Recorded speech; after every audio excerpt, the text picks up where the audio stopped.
Assalamualaikum warahmatullahi wabarakatuh. Sebelumnya izin berkenalkan diri, nama saya Safira Kurnia, NRP 15 2021-09, beserta rekan saya Freddy Christian Putra, NRP 15 2022-073, dan juga Tubagus Dapa, NRP 15 2022-104. Di sini kami bertiga dari kelompok G3 akan menjelaskan sedikit mengenai materi dari mata kuliah sistem operasi, yaitu proses booting. Pada kesempatan kali ini, kami akan menjelaskan beberapa hal mengenai proses booting, diantaranya pengertiannya, fungsinya, jenisnya, dan juga diagram alir atau urutan proses dari proses booting tersebut. Pertama-tama, untuk materi ini akan dibuka melalui pengertiannya. Pengertiannya sendiri akan disampaikan oleh rekan saya bernama Freddy. Assalamualaikum warahmatullahi wabarakatuh. Saya Freddy Christian Putra, NRP 15 2022-073. Nah, di sini saya mau ngejelasin tentang booting itu apa sih?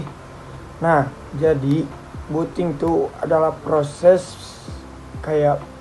atau tahapan menyalakan komputer dan memulai sistem operasi. Jadi si booting ini tuh ya tahapan atau prosesnya lah buat nyalain komputer tuh gimana, karena di setiap kita melakukan sesuatu pasti ada prosesnya. Nah, begitupun di komputer. Nah, di sini saya dapat referensi dari study ya, yaitu jadi program yang membuat semua aplikasi perangkat lunak dan perangkat keras bekerja sama sehingga komputer siap untuk digunakan. Proses bootingnya tuh dimulai tepat ketika tombol power dari komputer itu ditekan. Nah, jadi proses booting tuh dalam komputer yang saya dapat referensi dari study. Jadi ketika tombol powernya tuh kita tekan setelah daya dimatikan atau di dalam keadaan hibernasi. Nah, selain itu saya juga mendapat referensi dari Kompas. Kalau booting atau boot itu tuh singkatan dari kata bootstrap atau load, atau yang biasa disebut dengan ya bootstrap lah. Nah, bootstrap ini tuh apa sih? Ya sama kayak penjelasan yang tadi sebelumnya dijelasin, yaitu tuh proses memuat dan menganalisa pada komputer. Prosesnya juga melibatkan program yang bernama Bootstrap Loader, atau yaitu ya program yang di komputer sebelum program dapat dijalankan secara normal. Jadi sama-sama aja gitu dari referensi yang sebelumnya. Kalau booting itu tuh jadi proses atau tahapan untuk menyalakan komputer. Nah, di sini juga saya akan menjelaskan jenis-jenis booting. Namun saya akan menjelaskan tentang cold booting terlebih dahulu. Nah, cold booting ini tuh merupakan proses menghidupkan komputer dalam keadaan mati. Nah, jadi si cold booting itu tuh yang dilakukan cold booting ini tuh dengan cara menekan tombol power untuk menghidupkan komputer. Nah, adapun ciri-ciri cold booting itu seperti ya menekan tombol power off, terus ada juga dilakukan secara teratur, itu ciri-cirinya. Terus tidak memengaruhi perangkat lunak aplikasi dan perangkat lunak sistem. Jadi itu ciri dari cold booting. Dan proses cold booting itu dilakukan pada saat keadaan komputernya tuh mati. Jadi kita menekan tombol power off pada komputer. Assalamualaikum warahmatullahi wabarakatuh. Nama saya Tubagus Dapa Ahmad Zaki dengan NRP 15 2022-104. Saya di sini akan menjelaskan tentang warm booting. Warm booting adalah proses menghidupkan ulang komputer tanpa sepenuhnya dimatikan. Proses ini hanya mengulang proses awal booting, tanpa mematikan daya fisik komputer. Efeknya, sistem operasi dan beberapa data dalam RAM tetap utuh, dan program yang sedang berjalan juga bisa dilanjutkan setelah proses booting beres. Dan warm booting ini biasanya dilakukan ketika ingin memperbaiki masalah pada software atau OS-nya, dan apabila Anda menginstal program baru dan sistem komputer meminta untuk merestartnya. Itu adalah warm booting. Oke, selanjutnya adalah reboot. Reboot adalah proses menghidupkan ulang komputer sepenuhnya dan mematikannya. Ini mencakup memulai ulang seluruh sistem komputer, termasuk membuat ulang sistem operasi dan semua proses yang sedang berjalan. Efeknya, seluruh sistem komputer dimatikan dan kemudian dihidupkan kembali. Dan semua program dan data yang ada pada RAM akan hilang karena RAM dibersihkan saat proses ini dilakukan. Biasanya dilakukan untuk ada perubahan pada perangkat keras dan lunak sehingga memerlukan restart.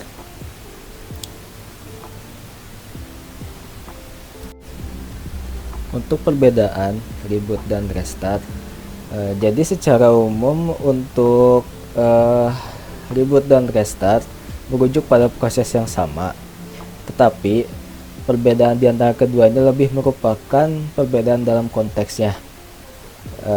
Jadi untuk reboot ini lebih sering digunakan untuk pada proses menghidupkan ulang komputer dari keadaan mati, mau itu cold booting atau warm booting.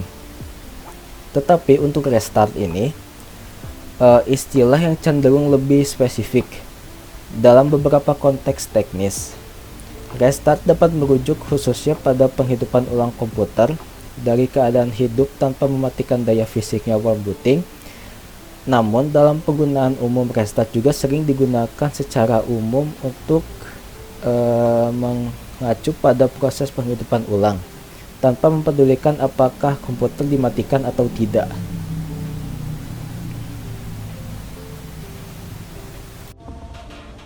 Baik, selanjutnya saya Safira Kurnia. Di sini akan melanjutkan penjelasan dari rekan saya. Dan sekarang setelah pengertian dan jenis dari booting, di sini saya akan menjelaskan dan berbagi sedikit mengenai fungsi dari booting. Nah, fungsi booting itu apa sih? Singkatnya aja, fungsi booting itu untuk pengecekan. Pengecekan apa? Ada dua hal, pengecekan hardware dan juga pengecekan software. Jadi pengecekan perangkat lunak beserta perangkat keras. Nah, proses booting ini juga dibantu oleh chip ROM yang mana memvisualisasikan informasi penting. Jadi fungsinya itu untuk melakukan pengecekan, dibantu juga oleh chip ROM. Dan tahapan awal proses booting juga dilakukan dengan bantuan bootstrap loader, yang mana komponen ini akan mencari sistem yang tertanam pada perangkat kita, misalkan sistem operasi Windows ataupun iOS dan lain sebagainya. Baik, selanjutnya di sini saya akan menjelaskan mengenai flowchart atau diagram alir dari proses booting. Untuk diagram alirnya tersendiri dapat kalian lihat di layar, dan saya akan menjelaskan satu persatu dari flowchart ini.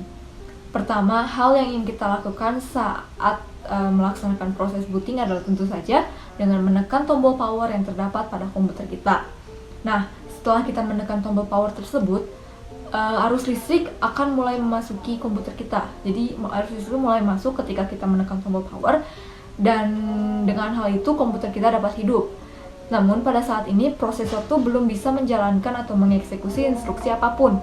Tapi ada hal yang dirancang di komputer kita itu, yaitu si prosesor ini akan mencari alamat tertentu pada BIOS atau Basic Input Output System. Setelah alamat ini ditemukan, ada dua kemungkinan. Nah, dua kemungkinan ini diantaranya adalah, yang pertama, komputer kita berhasil memasuki BIOS, dan yang kedua, komputer kita gagal memasuki BIOS.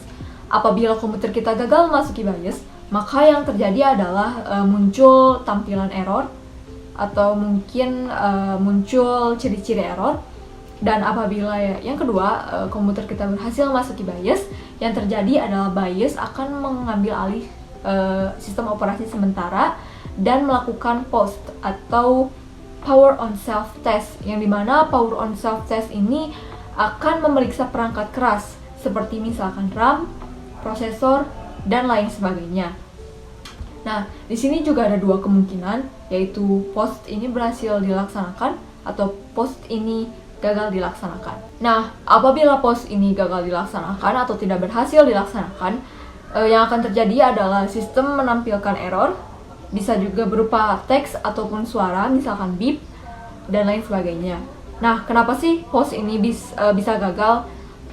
Kemungkinan besar yang membuat POST ini gagal adalah ada suatu kerusakan di perangkat keras kita, seperti misalkan pada RAM, pada prosesor, atau pada perangkat keras kita yang ada dalam komputer lainnya.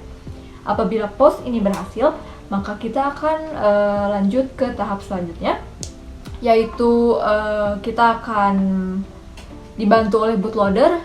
Kita akan membaca bootloader. Juga ada dua kemungkinan. Yang pertama, bootloader terbaca, dan yang kedua, bootloader tidak terbaca. Apabila bootloader tidak terbaca, maka kita harus mengganti ROM kita dan kembali ke beberapa step sebelumnya. Apabila bootloader berhasil terbaca, maka kita akan memuat sistem operasi ke memori utama atau RAM. Setelah sistem operasi ini berhasil dimuat, maka sistem operasi mulai mengambil alih dan kemudian muncul tampilan layar dari sistem operasi. Begitulah tahap dari booting, dan dengan itu setelah booting beres, artinya kita dapat menggunakan komputer kita sebagaimana kita biasa menggunakannya. Baik, mungkin segitu saja dari kelompok K3 mengenai proses booting, dimulai dari pengertiannya, jenisnya, lalu prosesnya, dan juga fungsinya. Terima kasih banyak atas perhatiannya. Wassalamualaikum warahmatullahi wabarakatuh.